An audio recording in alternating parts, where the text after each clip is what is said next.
At a time when crypto games appear to be struggling, Illuvium has seen renewed interest in its entire ecosystem and is not slowing down anytime soon. We can see that in these past IPL events, there have been hundreds of players turning up 2 to 3 times every single week to play in qualifiers, and even on my terrible time zone, we've seen 200 players.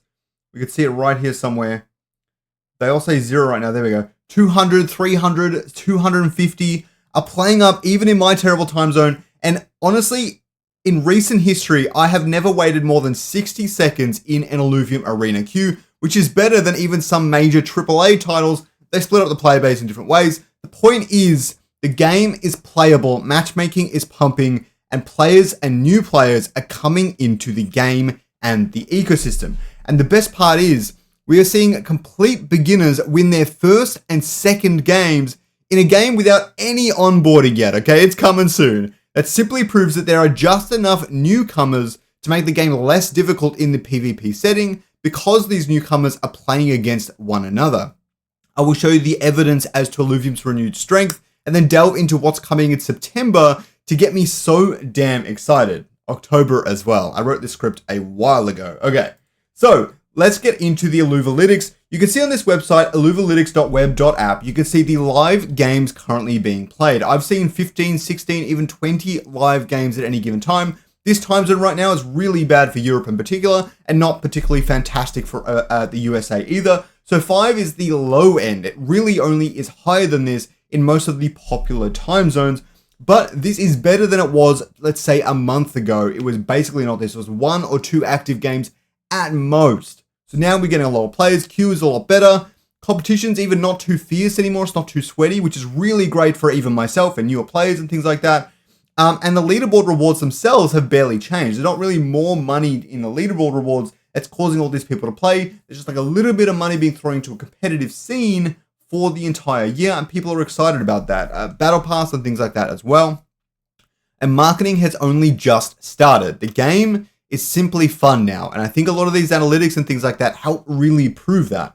Players are playing without major promise of reward. Trust me, the new players are not getting a whole lot. And there's no progression systems really at all besides the Battle Pass, which only just got added in, which will also help amplify that retention and all the rest of it as well. At the end of this video, I will also show you some early footage of the MMO Lite and solid reasoning as to why the MMO Lite will be revealed more in depth at the end of September, or hopefully sometime in October. Please like and subscribe for more. Don't forget to use my referral code on the Illuvidex if you are new to the Illuvium ecosystem, or if you're old, take off whoever you had on there before and put mine in instead if you feel like it. Anyways, I love bringing this content to you guys. Okay, so the first thing we need to talk about is Leviathan was a rousing success. You can see in this No Limits tournament, it sent the token 60% higher pretty much straight after this occurred. Even myself was skeptical that Leviathan would see a major fan base and a major player base getting excited for these events, but these are seeing almost as many players as the ranked Gauntlet events. Not to say that the entire community is just interested in Leviathan, but there is a lot of players that are keen to use their Illuvials in battle. This is going to go for not only Leviathan, but for the MMO Lite as well. So I expect them both to do incredibly well in the ecosystem moving forward. The second Leviathan tournament also saw 89 players playing in it. And we can see a lot of really great competitors and things like here, which also added a huge pump for the Illuvium volume. It's a little bit hard to see from this chart, but you can see in July it was quite low. It pumped up when the first Leviathan tournaments came up. It lulled a little bit before the next Leviathan events, and now we're starting to see Leviathan series. We're getting really consistent volume on the Illuvials chart, which is really, really cool to see. There is also a Leviathan series coming soon, and when he wrote this, it wasn't out yet, but the Tempest Guild is running a series. I'm sure there's going to be many more beyond that as well. We can also see from the Sully Gnome stats that there are seeing lots of brand new viewers coming into the game. We're also seeing lots of brand new players in game. And we see, so these massive spikes, right?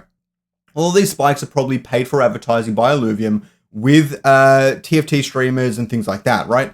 But you can also see you've got Illuvium average peak daily channels is slowly trending upwards. That's not all just paid for stuff. That's more players who are finding the game and then streaming it themselves and things like that. Peak viewers is also trending up, even on the downtrends and things like that. There's a lot more renewed excitement overall in the Illuvium ecosystem. And we can see it here from as well as the peak viewer ratio is increasing as well, which is a little bit different again. We can also see it's not just English channels. We've got one Ukrainian, Turkish, Thai, Swedish channel, a German, French. This seems almost too evenly distributed. 2 Danish, 2 Spanish, 8 Portuguese, and 8 English. The Portuguese communities are absolutely dominating in the leaderboards too. So you got to represent the English speakers. Guys, come on, jump in there. Show them what you're made of. The other stuff is the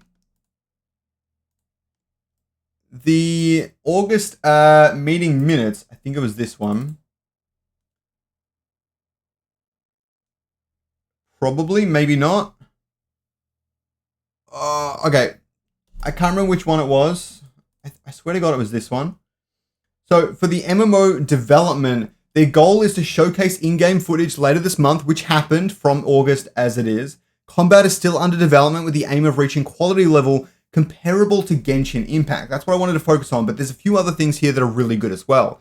Multiplayer functionality is stable for 2 players and they're scaling it further. I believe it's already been scaled as we've seen from some recent AMAs. Companion alluvial behavior is being approved to feel more like a pet, similar to the drone system, but with added personality, probably added control as well. Capture experience is being polished, quests are functional, weapon development is prioritized, over 25 PvE monsters are in the game, hopefully coming to the arena soon as well as part of Set 1B. Brightland Steps has been reshaped with day and night cycles. We've seen a lot of that stuff, and the ranger progression is underway. We've seen a lot of that as well. A lot of this stuff is coming. Loot is in, quests are in, ranger progression is in, new mini set for the arena, adding personality to alluvials, making them different to drones, making them different to other MMOs in similar genres and things like that as well. You can see this sort of gameplay they're going for with Genshin Impact. Kind of looks like this. Really a lot of activity going around, shooting things, attacking things, slashing, hacking, slashing, dodging out of the way, different combos and stuff like that. Honestly, it looks a lot of fun. This is a massively popular game, especially in Asian markets. And really that's pretty valuable because Asian markets are really big for auto battlers as well. So having that not cross-contamination, cross-benefit is really helpful for Illuvium as well. But now you want to see the boss fight footage. This is what they've got so far, and I think it's already come a long way from this. You can see all of those Genshin Impact elements in this footage right here. You can see them attacking with all the different movements, getting around, dodging different things. You've got all the different attack combos. The alluvials are running around attacking with their own combos as well. And you have all these different abilities and things you're able to cast as well. The game is looking like it's close to an ARPG like Genshin Impact in level of general game mechanics. Not quality or polish or all of the little things that go into stuff like this. But in terms of general game mechanics, it looks pretty close to the quality of something like that, which is really exciting for Illuvium and how it's going to take over crypto gaming. I hope you learned something today. If you want to learn more about the upcoming features of the MMO, check out this video right up next.